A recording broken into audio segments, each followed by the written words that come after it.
Hi, my name's Andy Ely. I'm a Senior Funeral Director with G Seller Independent Funeral Directors, and we've been serving bereaved families since 1910. Now, I'm sure you're all well aware there's lots and lots of different myths, taboos and misconceptions around what happens within the funeral profession. So we've decided to put this series of podcasts together to try and answer some of those questions and dispel some of those myths. So if you do have any questions, please like, share and subscribe. Email the questions to liftingthelid@gseller.co.uk and we will do our absolute best to answer them for you. It genuinely is our family caring for your family. Now this episode is a difficult episode. We're going to be raising awareness of childhood cancer. Now in 2018, my co-host Joe actually had the privilege of looking after the funeral service for the late Isla Tansey. Now you may be familiar with Isla and her legacy in the form of Isla Stones. So we felt it natural for Joe to take the lead and reconnect with Isla's family and carry on with this next episode for you.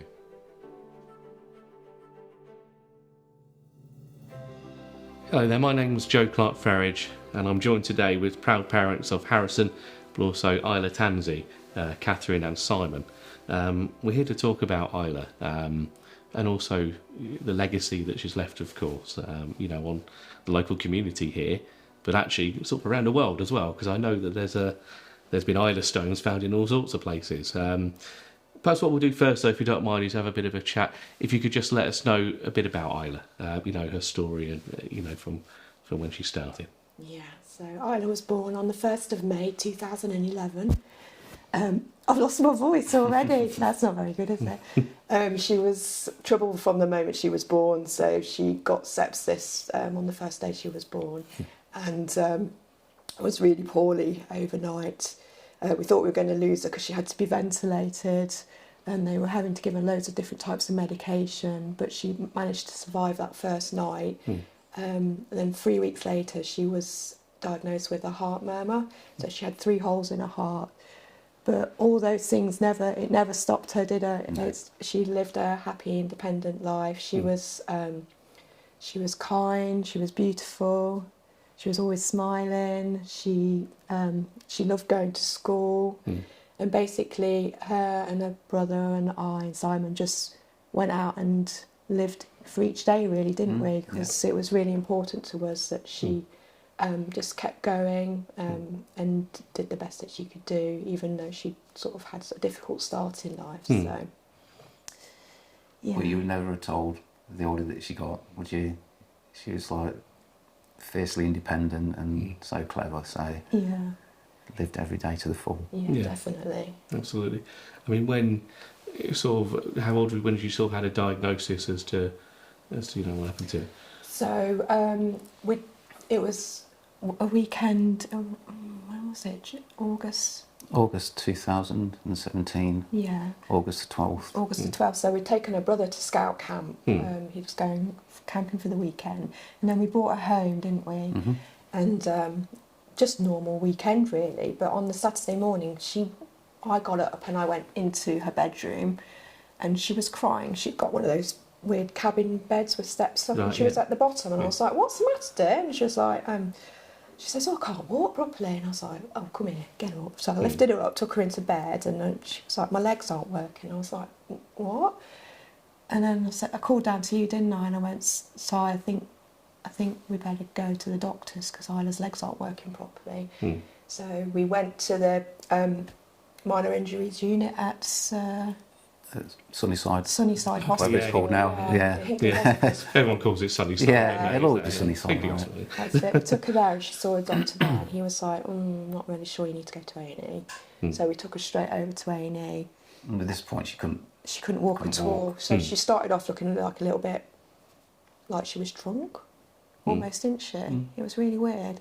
And then just gradually, as we went into A&E, it was really bad. She couldn't walk at all. No, it just escalated from there. Within the space of a few hours, didn't it? Yeah. So all sorts of things had to be done in order to make her comfortable. And then she was admitted straight away. Yeah. That first night was terrible. It was, she was in so much pain. We didn't know what was going on. someone did mention that it might be a spinal tumour, didn't they? But it was just a nurse on the ward. She didn't know, but Isla had loads and loads of different tests, and they thought she'd got a diagnosis of transverse myelitis, which is can't remember exactly how it works, but it was something that grows in the spine and can cause damage Just to puts pressure on the spinal cord. cord. You can recover from that, can't you? Yeah. With certain treatments. So we were like, oh, that's all right, we can deal with that. So, but obviously overnight she'd got a spinal cord compression, so the next day she couldn't walk, she couldn't move her legs, it affected her breathing, it affected her bowels. Bladder, everything. But she still had these bits, so that was so she was like, she could do the things that she wanted to do. Yeah. So and she didn't have the pain she had on the first night, so that was an improvement. So they gave her loads of different treatments.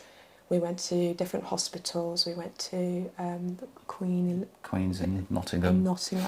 And she had a thing called plasma therapy, which is basically where they insert tubes into her neck, bless her, and take out the plasma out of her body, and then pump, clean it up, and then pump it back in. Yeah, so basically new plasma. Yeah.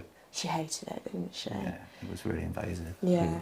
So she had all that treatment, and then she had some other treatment as well, didn't she? It wasn't immunotherapy, but it was something similar to that, and that didn't. She wasn't improving. They were expecting her to be improving with all the treatments that she was having, as she had transverse myelitis.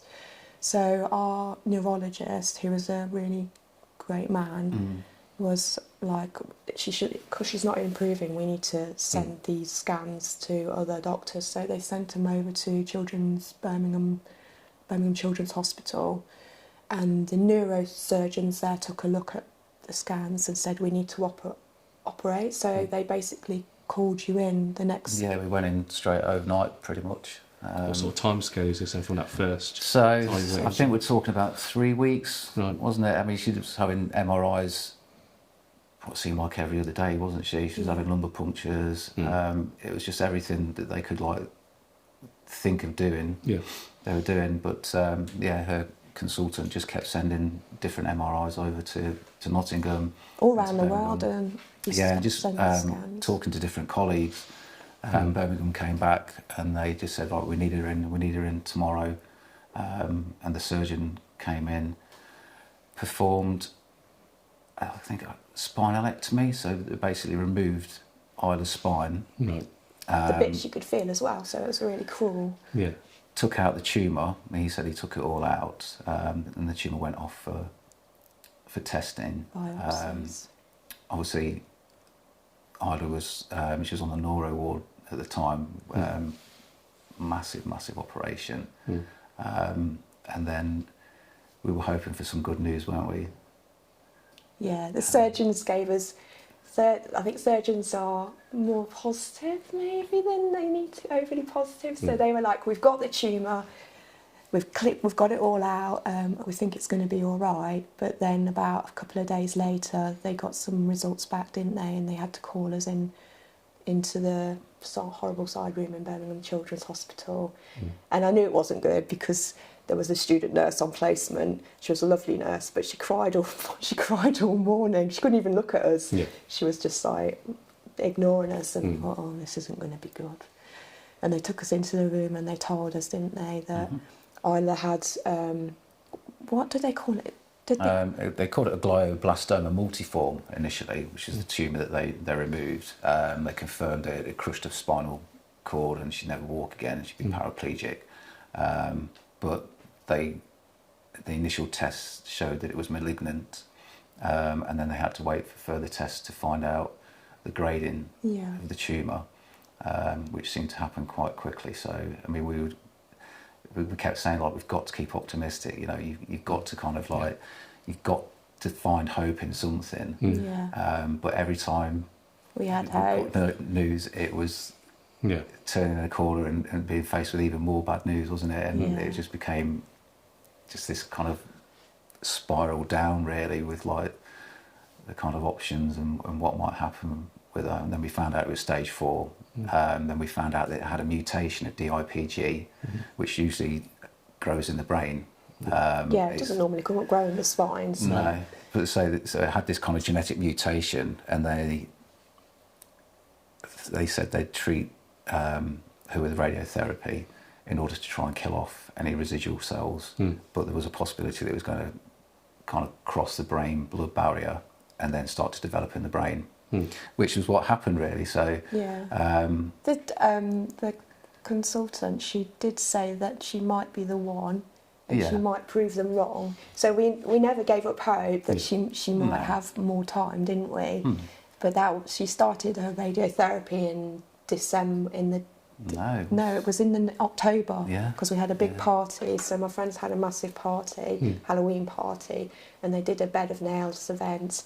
And Isla went and she lay on a bed of nails, and all of her friends were there, and they just all dressed up as witches, and it was really lovely, interesting. And then the next event, and then the next day she went in to start her radiotherapy, and we had to stay at Birmingham Children's Hospital for the entire time she was having radiotherapy, because the house wasn't obviously set up for her at all. We were in a little terraced house, so we lived on the ward. We'd already been living like in hospital, hadn't we, from the August, and she travelled basically from Birmingham Children's Hospital to Queen Elizabeth Hospital in an ambulance, and they blue lighted her over, which she absolutely loved. Every day, didn't they? Monday to Friday. Every day.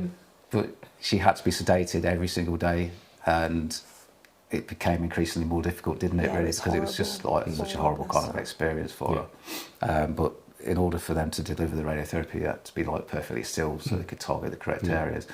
But every day she did it. Had lots of teddy bears.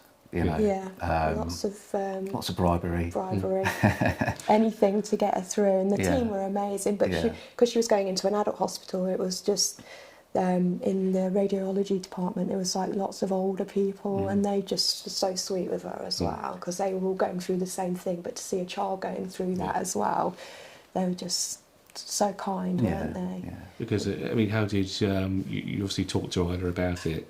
I mean, how did she take it? Because I know, of course, out of it came, the positivity of her, and eventually the Islastones, campaign. So, how did you talk to her about, her diagnosis? And well, when we found out that she'd got it, we didn't kind of tell her about the degree that it was. She was 6 years old. I mean, I remember her consultant at Birmingham Children's. She said to her, "Are you going to tell her?" And I went, "Well, what do you think?" I said, "Like, don't you think it's taken enough? How do you tell a 6-year-old that they're going to die? You can't do it. It's taken enough away. She needs something to hang on to, doesn't she?" Yeah. And we made that decision quite early, didn't we? Really, we were always open and honest with her what treatment she was going to have. And she knew she'd got a tumour in her spine, an orchid tumour.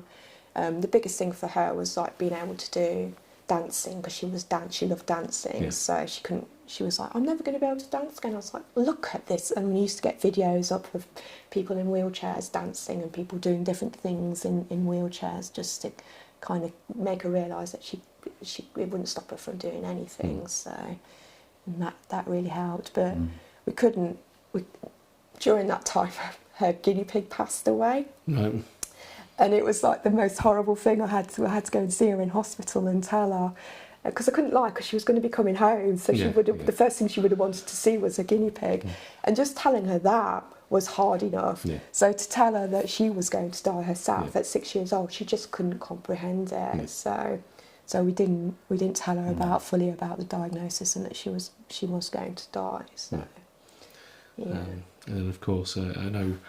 Sort of, you said a lot of events and things happened, didn't they? And I mean, how did the Islastones sort of come about? Is that her idea?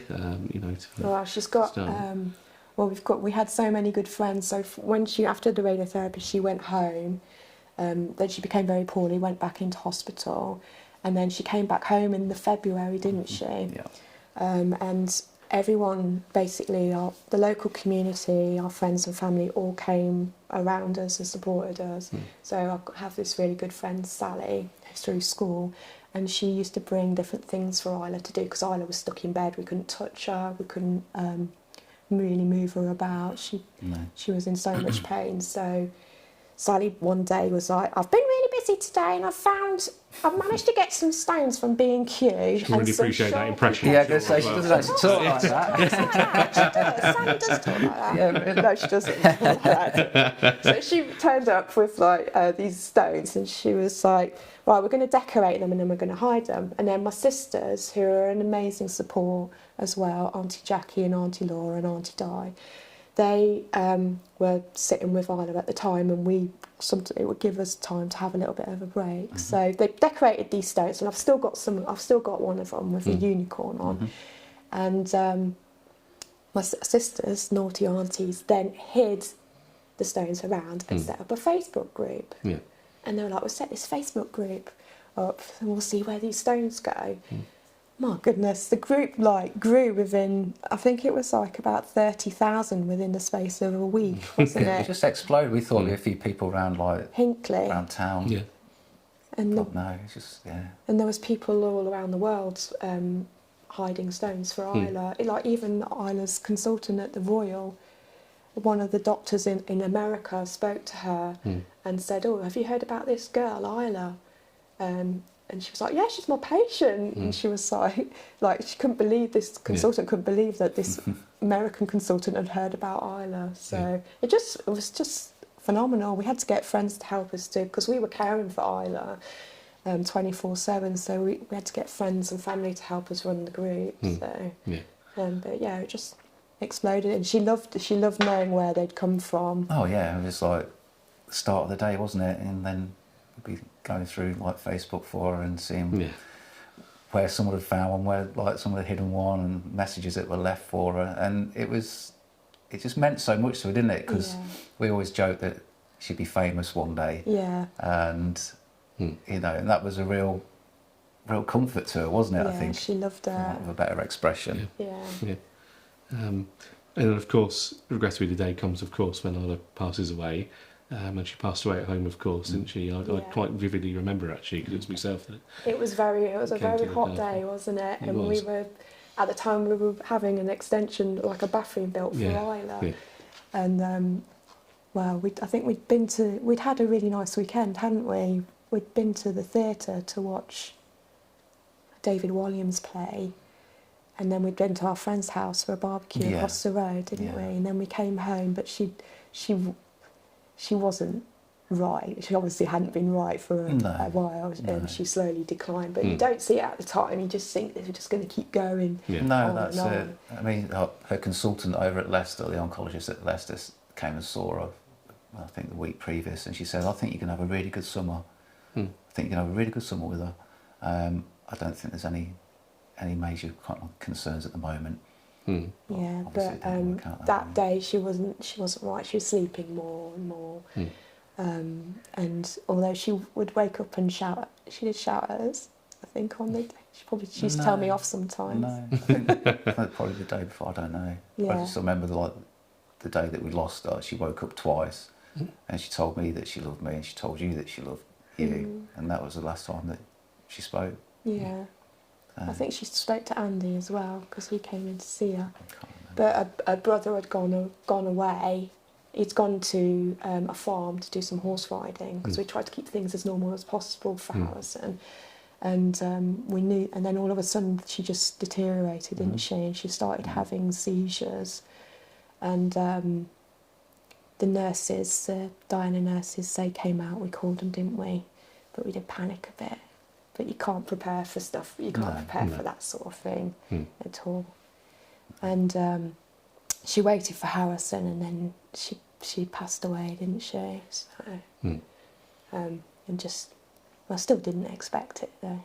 No, well, it's all very surreal, isn't it? Like really, the whole kind of experience over the course of 11 months, really. Yeah, but we hadn't really thought about what we were going to do at that point. We didn't know who we were going to contact or what we were going to do. And then I wanted her to be close. That's why I chose you guys. Because you were quite close to where we live. So. Also, I remember coming into the house there and you know, it was all you were trying to obviously be as positive as you could. You know, you had a bit of laughter in there, and you were obviously discussing, you know, things about her, and then of course looked after her, and then from there, of course, we sort of recommended the next course of stages from there. But for yourselves, I mean, did you deal with the passing differently? You know, between the two of you, you know, did you have different coping mechanisms between the two? Or? Yeah. You threw yourself into organising the celebration, didn't you? Yeah, and in initial, you needed to go and see her more than me, didn't you? Yeah. I didn't. I only went to see her once, and I couldn't do it any more than that. But Simon went. You went quite often, didn't you? Before. Yeah. Which was fine, and you respected that I didn't want to go, and. You've got tissues there, please. That's all we got. How did other members of the family sort of react to things? You're all very close knit, aren't you? I know everyone sort of pulled together, didn't you? And we had so many people came round, didn't they? Like all our family were there. Yeah, it was. Our friends. It was very busy. There wasn't time to kind of be alone, really, and that was probably a good thing initially. But I'm quite different to you. I'm quite private, aren't I? And I do need time to kind of like reflect and kind of process what's gone on more. But it was. I think that's an important point, isn't it? About different people reacting differently and coping differently. Yeah, definitely. Which is, I think, why I probably went to see Isla more, because I just needed that quiet time with her, really, if that makes sense. So. Yeah. It's all right, babes. We sat here actually prior to us starting to record this, trying to piece together the day of the funeral, didn't we? Yeah, that was I can remember my friends came round, didn't they? All our friends, and they helped us all organise it. And you came round as well a few times. Yeah, we came to see you as many times as we need to get things sorted, of course. But and gave us advice about how things would work and everything like that. But then you were saying about how it came to being in the mead, and I was like, I was like. Yeah, we were saying, because of course we had the funeral service in Argent's Mead, because the bandstand was important to you, wasn't it? Yeah. There, of course. And when Isla passed away, the local community, of Hinckley, they put Isla Stones down in the bandstand. Yeah. And basically we just went there, didn't we, every day? Yeah. For 2 weeks we went there. It was almost like a focal point for like the initial mourning period, wasn't it? Yeah. Really, we would go down late at night and it'd all be lit up. But yeah, I think it was the outpouring of like love from the community that kind of helped to that extent, didn't it? And then with regards to like the celebration in the mead, I think it was just a natural progression. Progression to actually share Isla with everybody. As we shared her in life, we had to kind of share the moment that we said goodbye, really. So I think it's really important. Yeah. Yeah, it was a day of celebration, wasn't it, of a life? Far more than a funeral service down there. And of course we had the horses. How did the horse drawn come about? Was that a request from Isla? We just wanted something special, didn't we? She was obsessed with unicorns, as most girls her age were, and it just seemed like the most fitting and most appropriate thing to do. Didn't it, really? Yeah. And I think, that's just an image that's kind of burnt into my mind, just seeing the horses come down our road initially, and it was, I think it was very fitting. Yeah. So. No, it was a lovely service. From what I recall, in the mead, they're very sort of personal to yourselves, and and it just shows you that funeral services can be anything you want them to as well. They don't have to be just that. No. And then we went to crematorium eventually. We don't have to be just at a crematorium. Yeah, we did the crematorium as a it was a closed ceremony, but there was still a lot of people there. I don't think we could have had everyone there. No. And then we wanted to make sure it was a proper celebration because her life was so special. So many people have become involved so quickly, I think. And like you say, it's just that way of giving back to the community in a way that you wouldn't think possible through like a kind of funeral almost kind of thing, wasn't it? So, we couldn't have got all those people at the crematorium. No. With regards to a school, because of course it makes you think actually about sort of how our friends coped, and the school and sort of how did they help? Did they have They come and see you. What impact did they have? Yeah, they were, because school was a massive thing for Isla, wasn't it? Yeah. She was on the council, she'd started on the council, Yeah. so. Yeah.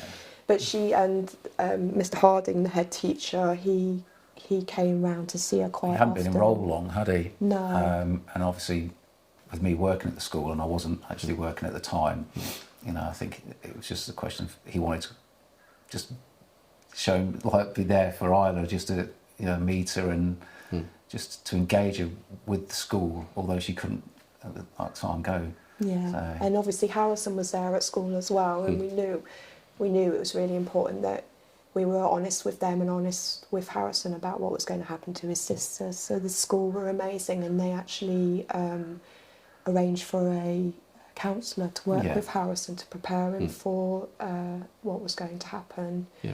And she met with me. I don't think she met with you. No, she didn't. Did she meet with both of us, but separately and almost gave us our own bit of, she talk us through what she was going to talk to Harrison about, but it helped me a lot as well to talk to her. Definitely.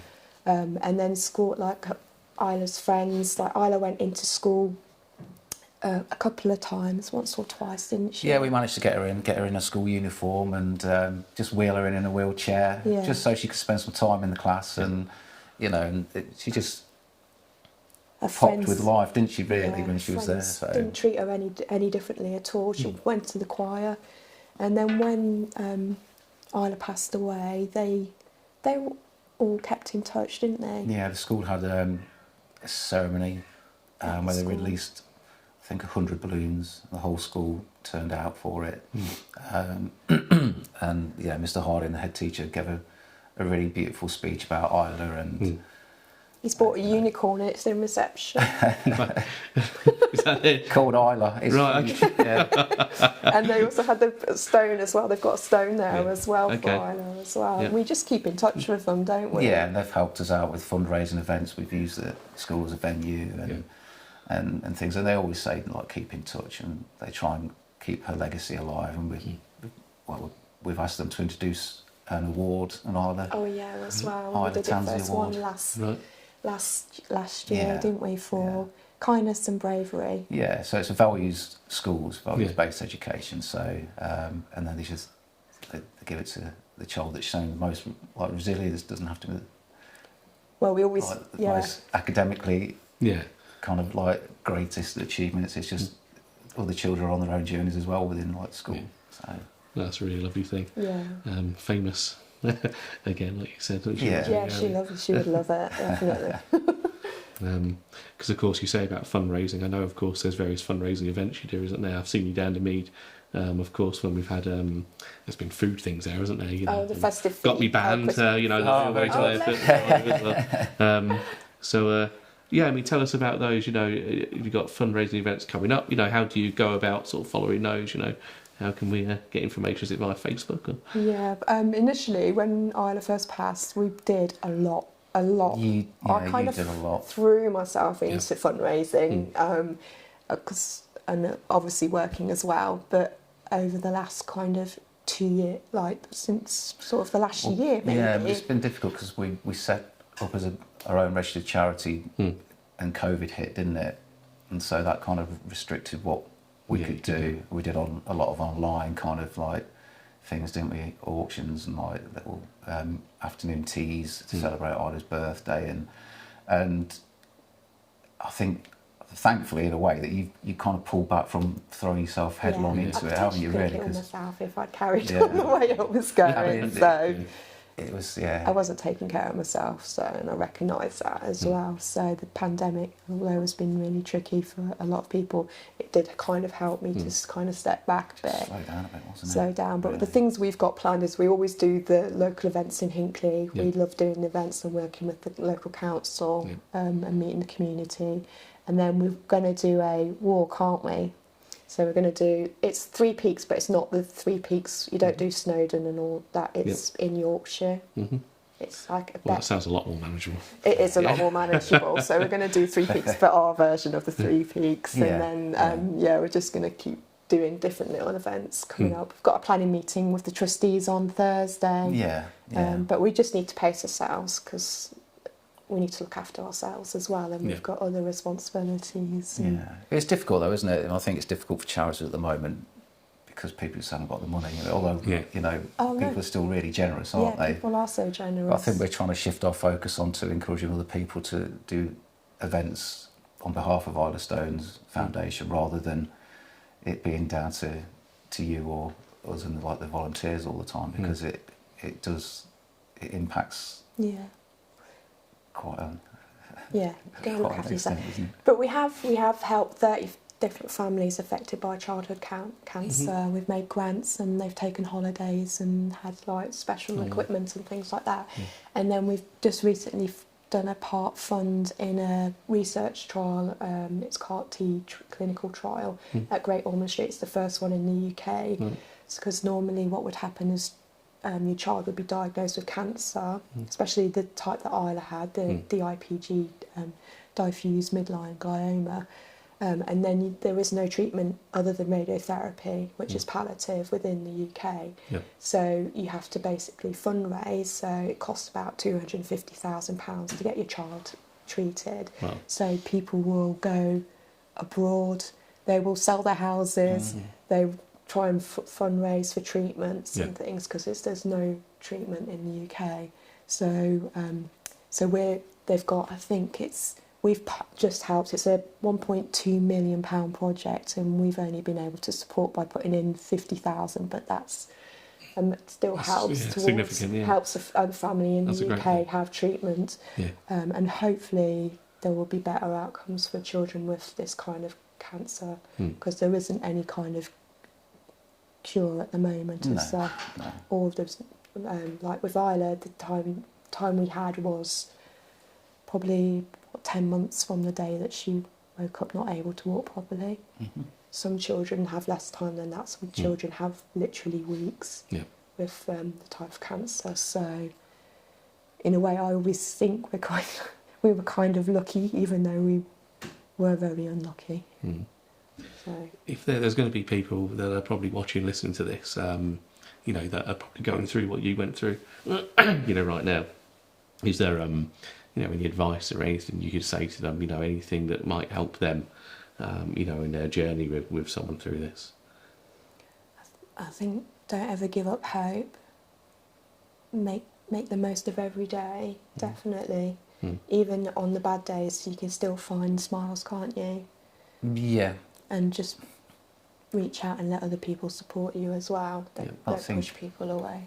I was slightly different to you in respect of I found myself almost mourning while I was still alive. And I think if you have feelings like that, that's natural, really. But like you say, then you'll have a day when something special's happened, and it's focusing on those special moments, isn't it? And not being kind of dragged down by the fact that you're mourning while your child's still alive, but you know that you're going to lose them at some point, and it's like it hangs over you, doesn't it? Yeah, it's there. You can't let it consume you. So I think that's the advice I would give, is that it's natural, but And we did talk about that, didn't we, as well? Yeah, I think it's about having open discussions, isn't it?